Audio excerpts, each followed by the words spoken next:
I need a little advice on the matter as I don't know what to do anymore. I was 21 when my fiancé asked me to marry him. He was the absolute light of my life. We had known each other since preschool, our families are very close. He would come and have dinner with us on a daily basis and vice versa. He doesn't have any siblings, but I have 2 older sisters. Which is very important as he was also very close with them. We grew up together. When we started dating, I don't think our parents stopped celebrating for weeks.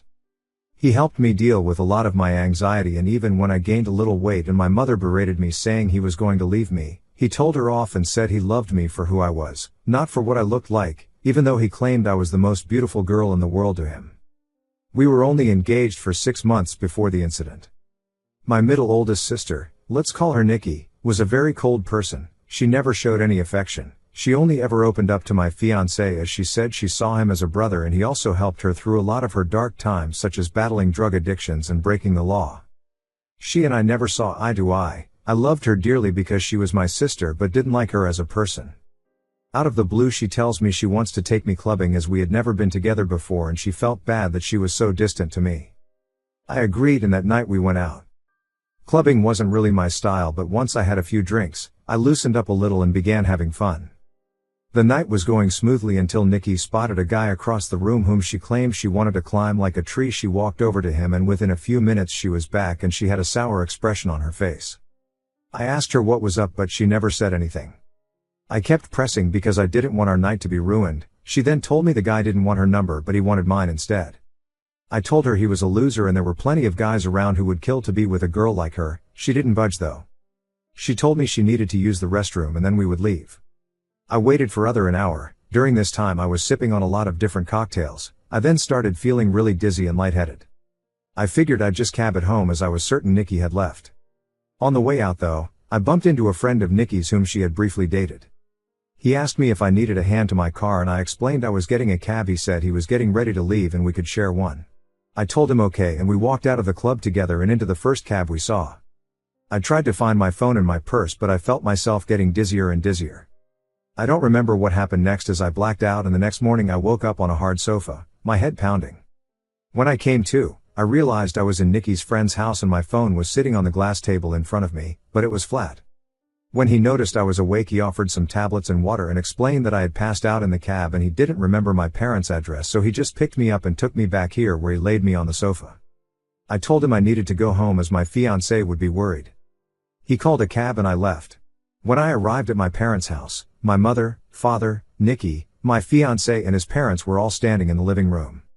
I thought they were worried about me, but the instant I opened my mouth my fiancé asked how could I do this to him? I tried to explain that my phone went flat, but he then went on screaming about how could I cheat on him. I was baffled. Why would he think that? I tried to explain the night's events but I kept getting cut off. Nikki then chimed in and said I was a lying ass and how could I be so heartless to a man who has been there for me through thick and thin. She went on to say I kept flirting with random guys all night, and then when she went to the bathroom, she saw me leave with her friend. I told her what had happened and she showed me photos on her phone where as we were leaving, his hand was on my back ushering me outside. Yes, the photo did look horrible and I was so drunk I didn't even realize his hand was on my back at all. My fiancé was so angry, he kept shouting and his mom and mine were both crying. I then asked Nikki to call her friend and he would confirm nothing happened, but when she called him, he told a completely different story. He said I begged him to take me back to his, and when he did, we slept together multiple times. I saw red and started crying and yelling at Nikki because I knew she had organized this whole thing to make me look bad. I begged my fiancé to believe me, but he just shook his head and left. When everyone had cleared out, my mother slapped me across the face and told me to get out. I left and went to a friend's house where I stayed for a few nights. During those nights I called my fiancé crying and pleading with him to believe me that nothing happened, but it all fell on deaf ears as he never returned any of my calls or texts. My mom texted me and told me she was kicking me out and that she couldn't believe I would do such a thing, and a lot of hurtful other slurs I don't think I could repeat here. She didn't even give me time to get my things as she threw everything out. I was now homeless. None of my family would take me in, as they chose my fiancé and mother's side. I was homeless and single in less than a day and a half. My entire world had been taken away because of Nikki's lies. Now for weeks I tried everything to get my fiancé back and my family. The limit for me though was when Christmas time had come and I went over to my mother's house to try and reconcile. I was sleeping from couch to couch during this time. When I got to my parents' house, I knocked on the door but no one answered.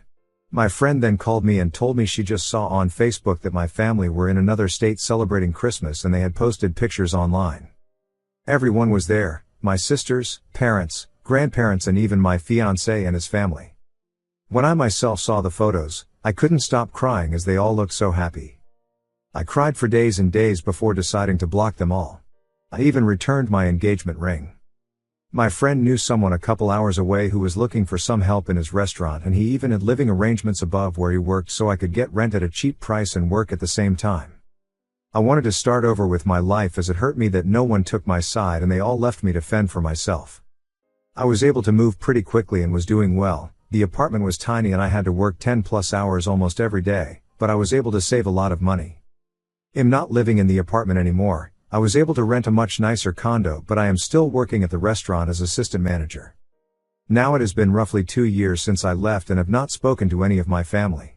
I have no idea what is going with them until I got a knock on my door. It was my ex-fiancé. I was shocked to say the least. All these feelings came rushing back and all I wanted to do was jump into his arms.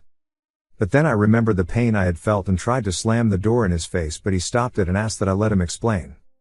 He said that Nikki had gotten married and she had confessed that she lied about the situation because she had found someone she loved so much and realized what a horrible thing she had done. I asked him how he found me and he said my friend told him. My entire family had been trying to get in touch with me and want to see me. I told him I needed time to see if I even wanted to have them in my life.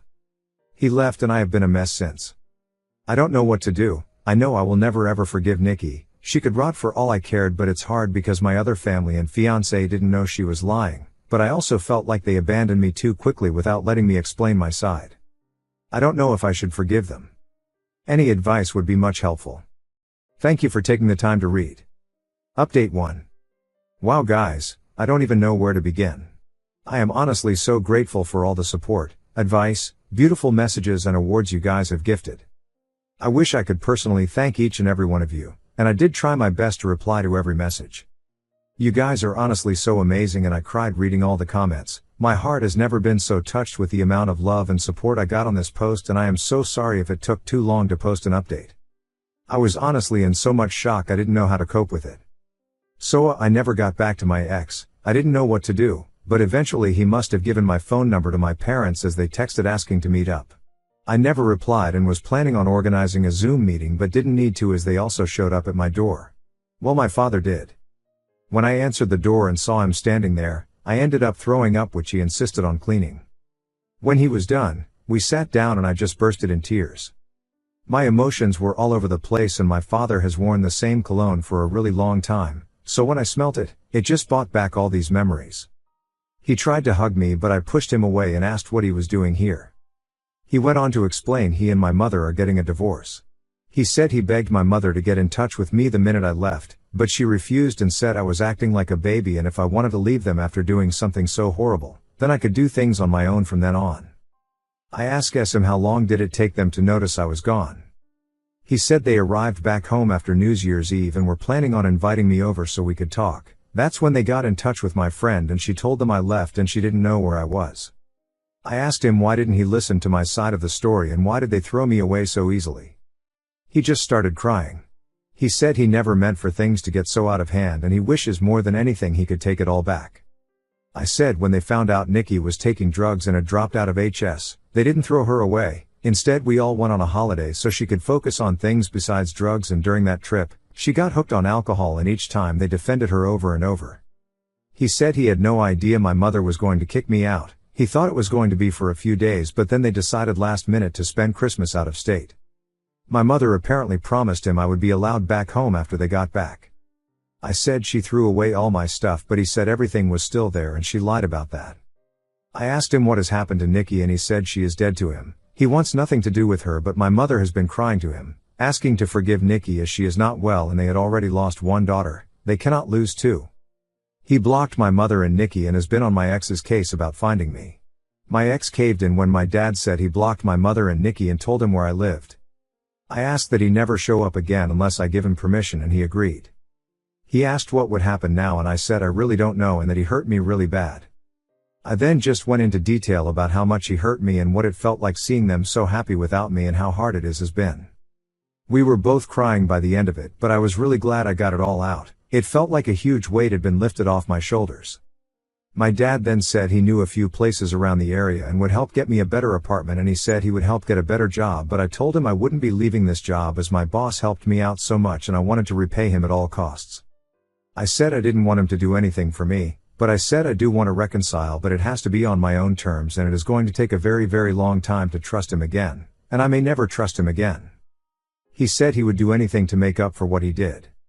I asked him why Nikki did this and if she said anything about it. Well, she said she thought my ex deserved better than me and she wanted to see him happy because he was making too many sacrifices in the relationship. She loved him like a brother and wanted to break the engagement off. So that night she asked her friend to come and escort me out of the club so she could get photos and to take me home so her plan could work. She said nothing sexual happened. I went to sleep on the sofa and that was it. He was up playing video games all night until I woke up, which he has proof of apparently. My dad was planning on getting my stuff from my mother's house and bringing it to me, but I told him I didn't want those things anymore. I then went to ask about Nikki's husband and he said my mother has been hush-hush with the entire situation, but he had his number and wrote it down for me. After my dad left, I decided to call Nikki's husband. I was sweating the entire time and felt so sick. What if I could hear her in the background? Well, anyhow, when he picked up, I just spit everything out, which I deeply regret because I should have eased into it for him. He sounded really confused and I explained the entire situation again. I even went into detail about her drug and alcohol problems. I was honestly expecting him to curse me out and defend Nikki. Instead, he let out a long sigh and, well, turns out, he had a feeling she wasn't exactly innocent. Turns out her and his sister have been having problems and she has been spouting non-stop lies about his sister and has caused a huge rift between them. His sister didn't even attend their wedding. I told him I was sorry, but he should make things right with his sister because Nikki was the problem, not her. We spoke a little more and he hung up. I'm not entirely sure what he is going to do with that information. I hope he cuts his loses and leaves her because he sounded like a really nice person and even he has lost his own sister because of Nikki. So I have decided to reconcile with my dad. My mother has always run the show their entire marriage, so the fact he is putting his foot down and divorcing her and going NC with Nikki shows he is serious about wanting to make amends. I don't think I will ever reconcile with my mother, as she thinks Nikki is a victim also in all this, and at this point I don't care to listen to her excuses. If she reaches out and we talk, I will update the post again. For my ex, I haven't had the time to meet with him and talk, though my dad mentioned he wanted to come with my dad, but he told him I would be too overwhelmed if both were there and seeing them separated will help make clear decisions. He also mentioned my ex was arrested for assaulting Nikki's friend who lied about the entire situation. He was being charged, but the charges were dropped a few days later. I will update the post again when I have time to speak to my ex. Thank you guys for your being so patient and so caring and just amazing. It's been over a year. Op did not come back to her account, nor create any updates.